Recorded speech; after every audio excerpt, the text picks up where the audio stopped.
Welcome to Blue Monday, an Ipswich Town podcast for the Rewind Show, where we look forward to looking back at some of the last times we played this weekend's upcoming opponents.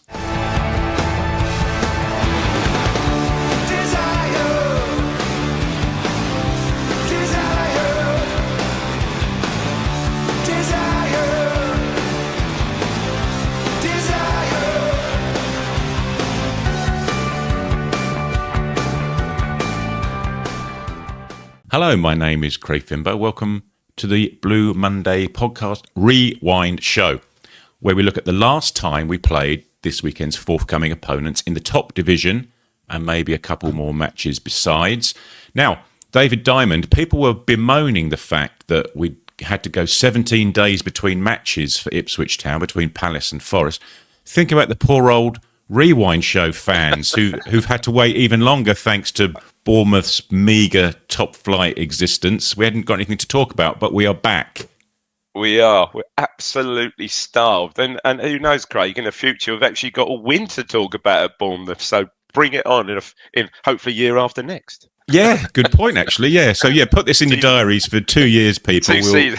We'll chat about Liam Delap taking the hooks off the net and the goal. Yeah, absolutely. But what we do where we do find ourselves this time round, Dave, is at the fancy Dans of the King's Road, a pre-Roman Abramovich to a certain extent. A funny club, aren't they, Chelsea? You think of Chelsea as being a big club and steeped in history and won lots of trophies, but pre-Abramovich, not a huge amount of success to crow about, was there? It's dreadful. Spent a lot of time in the spent a lot of time in the Championship, old money Division 2. Absolutely did.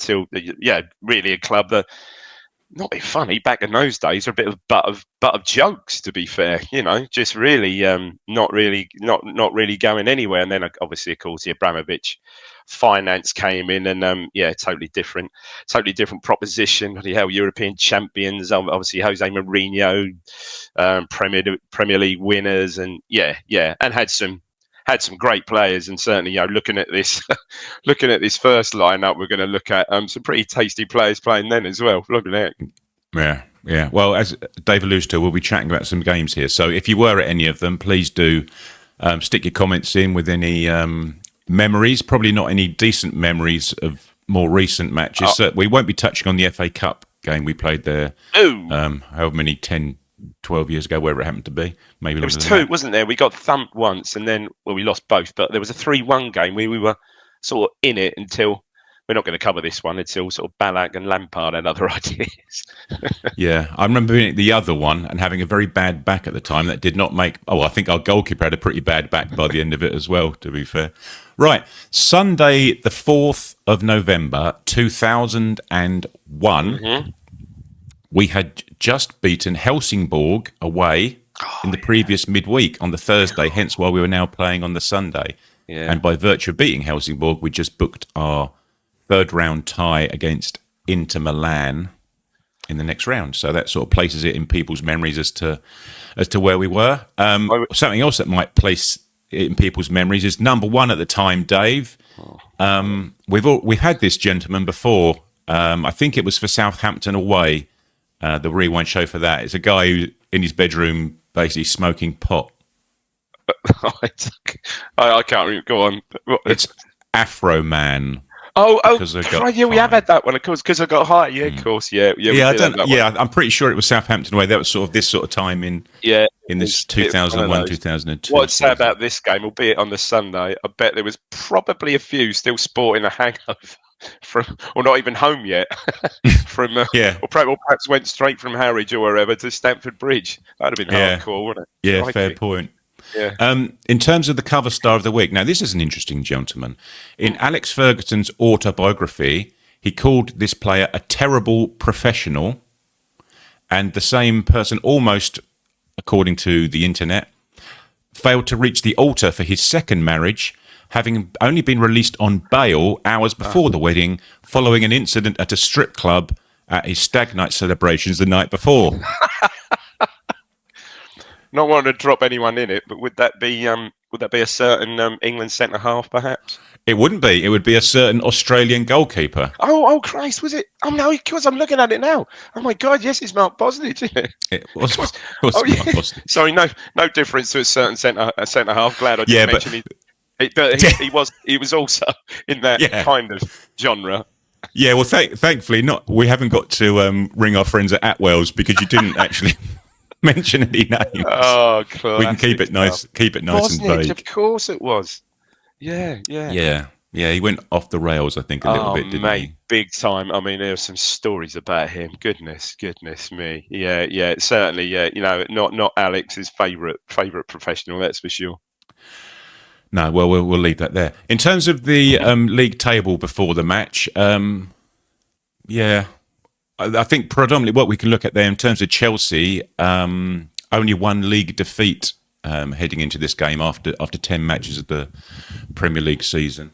Yeah, drawn a few, but I will get onto the team again. fairly solid, isn't it? Yeah. And we were. I think this was our 10th game without a win in that dreadful pre-Christmas run, wasn't it? I think. Yeah. So in terms of the lineups, let's get ours up first. So we're here predominantly to chat about ourselves. It is what it is, really. I suppose Richard Naylor playing up front is the standout difference to what was the normal team. Yeah, I guess so. But looking at the rest of it, that's pretty much it. I did see what would you do for a couple of these coming off the bench? Canago and Royce are as substitutes, which is cool. That'd be pretty good. But other than Naylor, fairly standard side. Yeah, as we know, Serini in goal up to that point. Yeah, I think it was around Christmas time. The FA Cup game, wasn't it? He decided he didn't want to play. Yeah.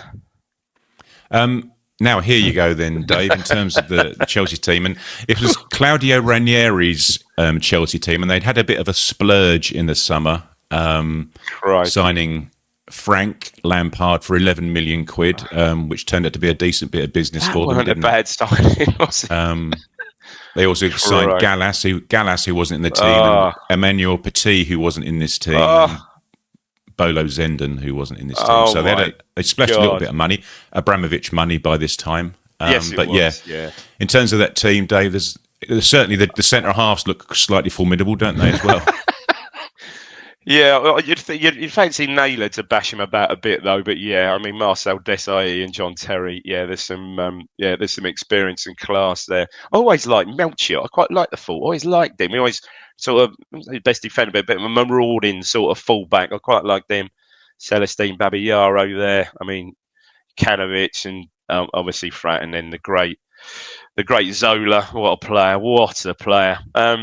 The one to the actually looking at that, the one to the right or the left as we're looking at Zola is that we'll come on to him because perhaps a bit of a lesser known player, but more of him in a minute. Mikel Forsell always liked, and obviously Hasselbank goal machine, wasn't he? Yeah. Well, we'll talk about Liam Delap hitting the ball hard. Hasselbank wasn't shy of striking the ball relatively. He was a master of the side foot power as well, wasn't he? Didn't really necessarily always hit it off the laces. He could crack a ball side foot as with as much velocity as people could off the laces. Incredible. Yeah.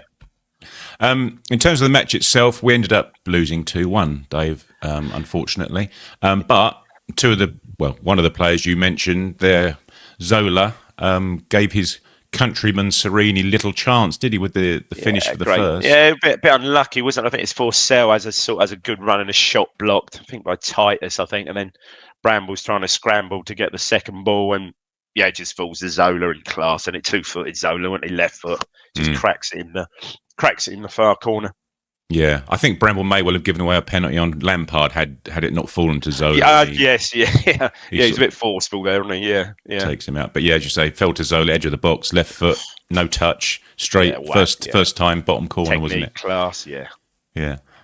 So it's 1-0 at half time. And actually, we thought we may well get something out of this match, Dave, given we were in, the 82nd, 83rd minute, and our hero from that era, Marcus Stewart, found himself tackled, bundled by your mate Mario Melchior. Yeah, a bundle, really. A bundle, yeah, and Stuart as he was. Yeah, can't remember him missing many. He's only missed one anyway in a European game, I think. But yeah, just sort of sends Bosnich the wrong way, puts it. Bosnich goes left, he puts it right, left foot, 82nd minute. You think, yeah, this would be a really good point. Not a rest of slide because we had drawn a few games in that run, but yeah, it would have been a great point away there until. Yeah. 90th minute. What a goal this is from Sam. I didn't mention it before. Sam Della Bona. I meant to check and see how many times he actually played for Chelsea, but I can't remember him over too many seasons. And given who you said who wasn't playing, they had signed also, no point. Surprise really. But he kind of wins the ball in the sort of 30 yards out, sort of takes a touch, get on his feet. It's a great goal. He hits it straight. It doesn't curl. He plays it left foot, doesn't he? Right in the top right corner. And I know Serini, for all his faults, just absolutely not a prayer. It's right in the old postage stamp, but it's a great strike. And such is our luck in that run. Yeah, well, you can't do anything if a hit like that. Just got to say, fair enough. What a strike. Yeah, that's right. You say you don't know how many times he played, but I don't know how many times he scored. Well, or scored his left foot corner from 25 yards out. It's a hell of a strike. Yeah. It's still one of those ones that's almost as it was still going up in the roof of the net as it went in. It was a hell of a strike. Yeah. And I suppose typical of our luck that season. I know we've well documented on here in the past. We've spoken about it quite a lot, but not a lot went for us that season, did it really? No. Just a quick one on Sam Della Bona. Keen listeners to the podcast, me and Mikey did the post-Bournemouth reaction show, and Mikey said, Sam Della Bona scored in the last time we played against Chelsea, which happened to be chatting. I said that you and I would sing the Paul Young and Zucchero song to the tune. And Mikey just glazed over. Oh, of course he did. I mean, that was now be talking gobbledygook. Absolutely made for it, wasn't it? Sam Della Bona, absolutely made for it. Brilliant, yeah. But in terms of league run, etc., Dave, you're absolutely right. I'll get the league table up again just to have a look. But it transpired that we were in our worst league run since Burley took charge. It was now 10 games without a win, apparently. So yeah. I mean, you look in that run. Again, we've spoken about it before. We lost a lot of games. The games we did lose in that run were by the odd goal. A lot of, we didn't get pasted in that run. We just, sort of things didn't go our way. I mean, crikey, look at Leicester above, and he scored 7 goals, for goodness sake. I mean, shades of this season, I suppose, for most of them. It was. And we never, as we know, we've covered these games before. This went on for another virtually what was that? 4th of, when was this? 11th of, was it December? Was it November, December? When was this? When was it? This was November, 4th of November. 4th of November. So this was going to go on another, virtually, well, not quite 2 months, till virtually last Saturday before Christmas when we beat Spurs. So, a struggle. It was going to continue. Wonderful. Yeah. Well, we're going to speak about another match after the break here, but it will not be a loss. So stay tuned, everyone. Blue Monday is proudly brought to you in partnership with our friends at Atwell Solicitors, your ideal legal partner for work on property or business law. Their client care has repeatedly been recognised as outstanding, and they are people-focused with a plain English approach which sets them apart. They have offices in Ipswich, Colchester and London, and to find out more, head to atwells.com.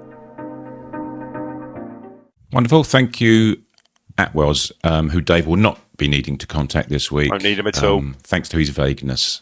Yeah. Also, thanks very much to All About Hearing, Suffolk-based hearing care professionals.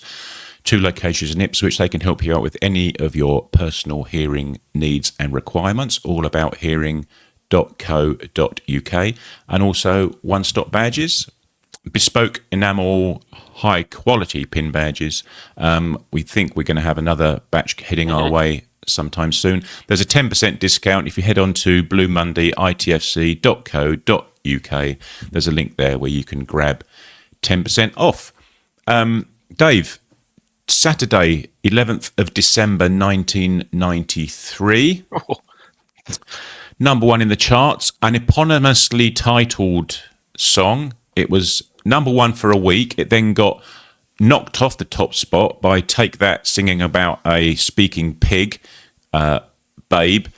But it would then regain top spot for Christmas 1993, Dave.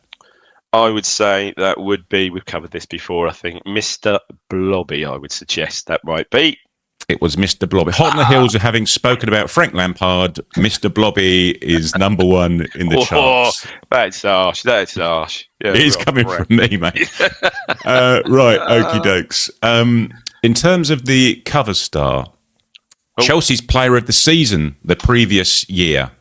Although I did have a quick look at Chelsea's previous players of the season from the previous years. It was Erland Johnsen the season before this gentleman won, and the season we're talking about, Steve Clark won it. So we're talking, in terms of glamorous signings, winning your play, that probably tells its own story. To be fair, Erland Johnsen, this chap, and Steve Clark. Anyway. All right, looking at it, I would say I'm just looking at going for the. Was he in the match? Was he in the match day? He was. He was an international.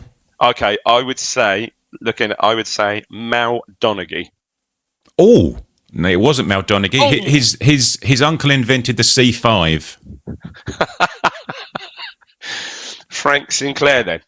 It was Frank Sinclair. Yeah. Whoa, I got the wrong centre half. Yeah. Wow. Frank Sinclair. Big Frank. Obviously played a lot for Chelsea. He played a lot for Leicester, didn't he? Yeah, I think he may have turned out a few seasons.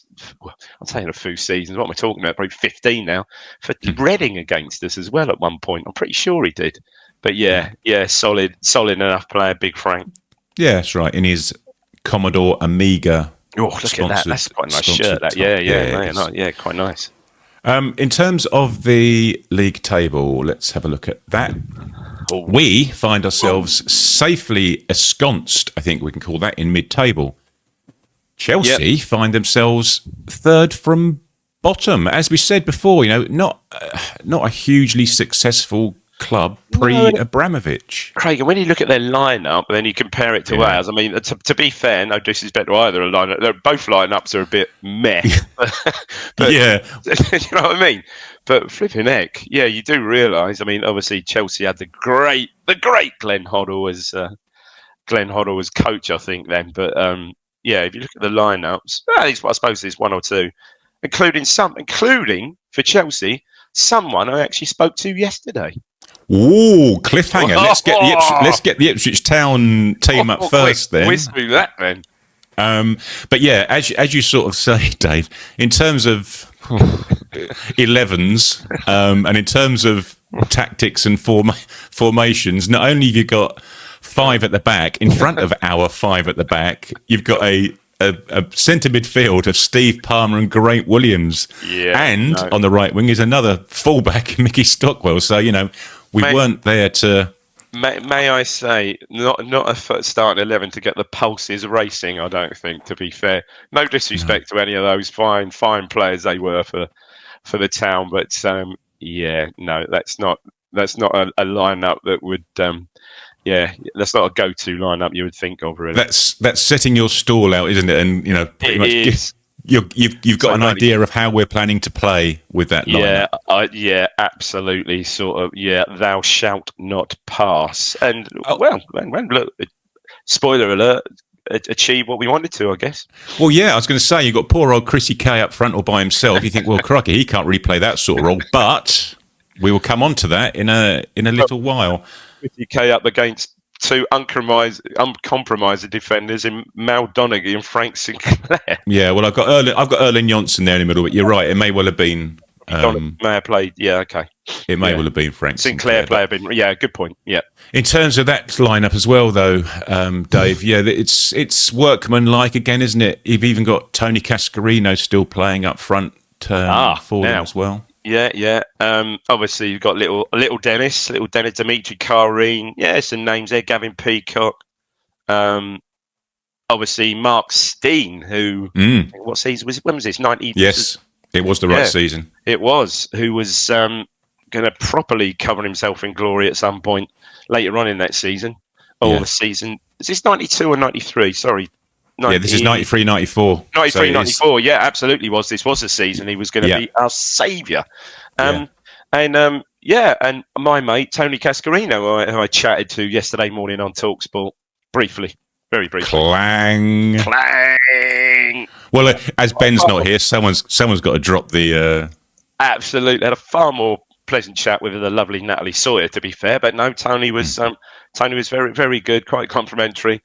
Said he thought, Town would beat Wolves and stay up easy. No, he didn't. No, he didn't say that. Sorry, Tony. Speak to him next weekend. See how complimentary he is then. Yeah.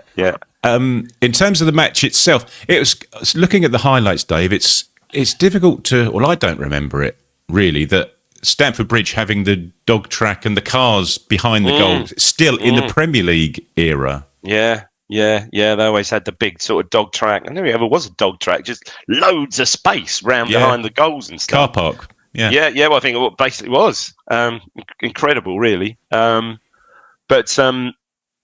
First goal was sort of looked like a fairly well rehearsed corner. Perhaps gone out of the game a bit now. This sort of old fashioned corner routine. Wise, who great dead ball, dead ball corner take free kick. Just sort of clips in. I think as Sinclair gets the flick on and a really good. I think it's header by it's Gavin Peacock, isn't it? Yeah, flying header. A great header from 6 yards. Yeah, who obviously Gavin Peacock had moved because he'd scored a couple of goals against us in our promotion season, hadn't he, for Newcastle in that great game towards the end of that season. Yeah. But then, as we spoke about, the aforementioned lone striker Chrissy Kay not only does the job of the target man, he then does the job of the little man beside the big man as well, doesn't he? This is a strange goal, isn't it? This is a really strange goal because it's a lump forward. I think from Thompson lumps it forward, and Kiwamia gets a good flick on obviously to himself because there's no one else up there. He does really well, doesn't he? Yeah, he chased it because what he did have was really pacey, wasn't he, Kiwamia? Actually Harry's sort of like I think it's Erlen Johnson and Kareen basically panic, and I think Kareen sort of slides out and clears it. And then Slater hits it back first time, which he has to probably empty net from about, 30, 35 yards. Seemingly shanks it. It's going well wide. And brilliant from Kiwamia reaction, really, isn't it? To have the sort of presence of mind, it just sort of guide his header. This ball's going wide of the post, 3 or 4 yards wide.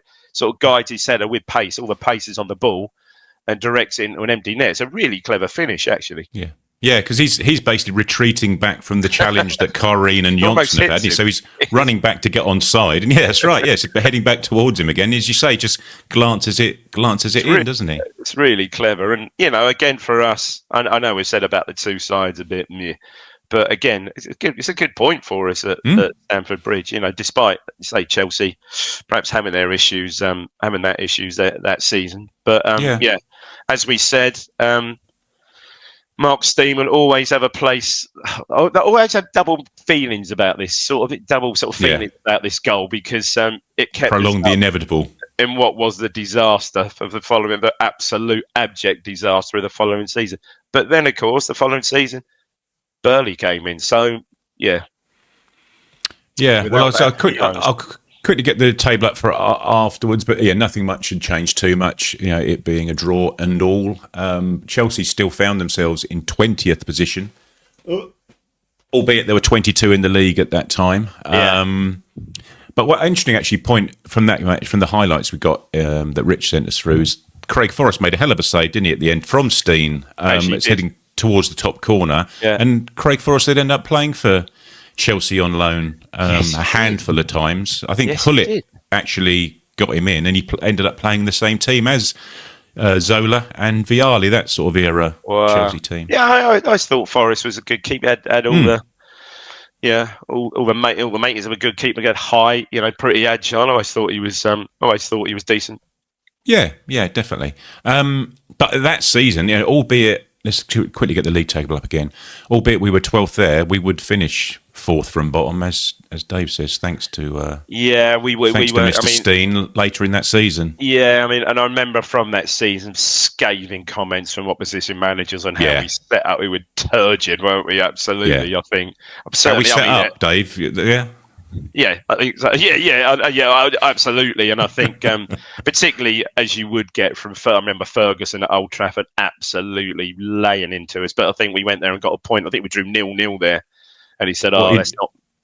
He'd rather us went there and lose 9-0, yeah. Yeah, funny that. Yeah. I think that's it. We made a rod for our own backs. He wrote, right, next season, boys, we're going to cop these. But yeah, it was. I can remember that. Yeah, we drew 0-0, didn't we? At Blackburn, I think, last game of the season. It was, are we staying up or are we not? We were down pretty much on 90 minutes, and then Steen scored, and everything changed. Yeah, that's it.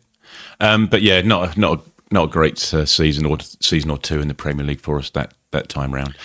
Now, Dave, you want to just have a quick chat about a match, or more importantly, actually, two teams that faced each other in the late 70s. We're going to head back to May, 5th of May, 1979. Right, go on then. We'll quickly squeeze one in for you. Number one in the charts, right? It was a song. Now, the song that's number one in the charts and the guy who wrote it are associated with animals, right?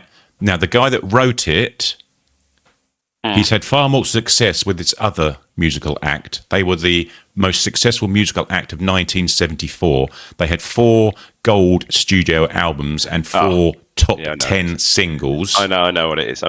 Yeah, no. Who were they then? 1970. Yeah, it's Simon and Garfunkel, isn't it? It's Bright Eyes. Yeah, Bright Eyes was number one. Yeah, Garfunkel. Yeah. Who wrote it then? Oh, who was the guy that had success in 1974 with another animal type musical act? Come on, Dave, they were everywhere in the mid 70s before I was born. Stop it, you. Stop it. Collecting litter. Oh, I was Malcolm. Yeah, he did. Mike Batt wrote it. Of course he did. Oh, yeah.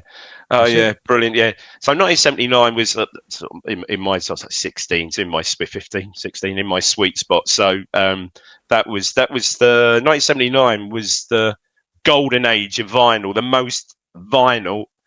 We better explain what vinyl is. Maybe not for our listeners. Nowadays. Don't need, and it's all come back. Don't need to for our listeners, do we? It was the record vinyl sales was that year, 1979. That's where it peaked. And then obviously downhill through the 80s, and then the advent of CDs and stuff, sadly. And but as you quite rightly said, making a comeback. But that would be you could buy little 7-inch singles, then little tiny ones like that. Yeah, fantastic. And so that, 1979 for music, unbelievable. Round about that time, super. But I really want to talk just very, very briefly. We haven't got any footage of this game. Surprise, surprise. It was. I want to talk about the two lineups really, and also the other fact. Our record at Stamford Bridge. Sorry, I know we're going there next week. Is shocking, really. I think one of the very, very rare certainly top flight wins, and this was a 3-2 win that day. Yeah, which hang on, let's quickly do the programme, right? I can only recognise one person in this programme that, yeah, quite. Who's the guy that's jumping the highest there at the back? Got to be, isn't it? Bloke with the beard? Mickey Droy, that looks I reckon. Droy. It's got to be, Mickey isn't it? Droy, 3. Yeah. So they're playing Liverpool. Anyway, don't get into it. Yeah. Mickey Droy, what a brute of a player. Isn't he? Like a proper granite man mountain, huge mate, centre half, and absolutely huge. In terms of that, let's get the Chelsea team up for you, Dave, because he was playing, and the guy he was playing alongside wasn't shy either, was he? Chopper Harris. I mean, look at this. So I did a bit of research. What I wanted to do is talk about the respective teams, and this is talking about an ageing Chelsea side. So they've still got 3 players here.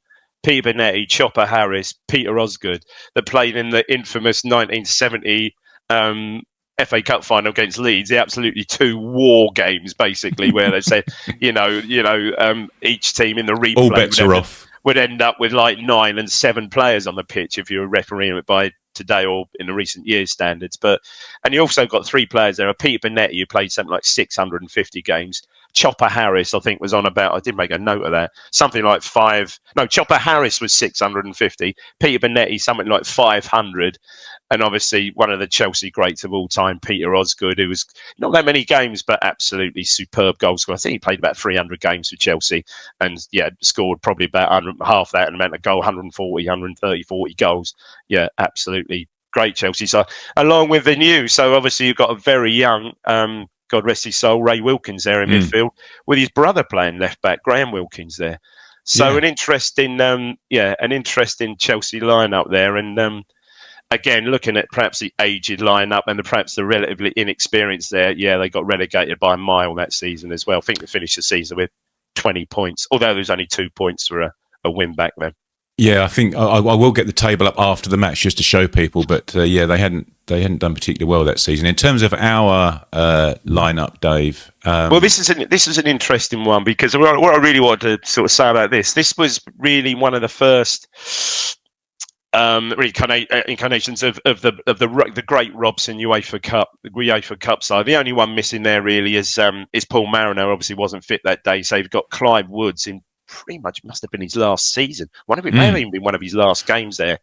I was going to chat about him in a sec, if you don't mind, Dave. No, absolutely great player. But looking at that, we'd bought Tyson in, so Murin had come in at the very start of the season, 78, 79, and then I think Tyson had come in the February, March time.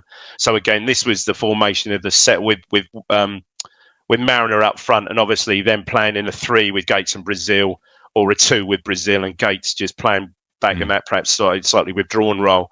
That was the great. Well, this was, I think, one of the first games where you started to see the great side, actually get out on the pitch and start to develop.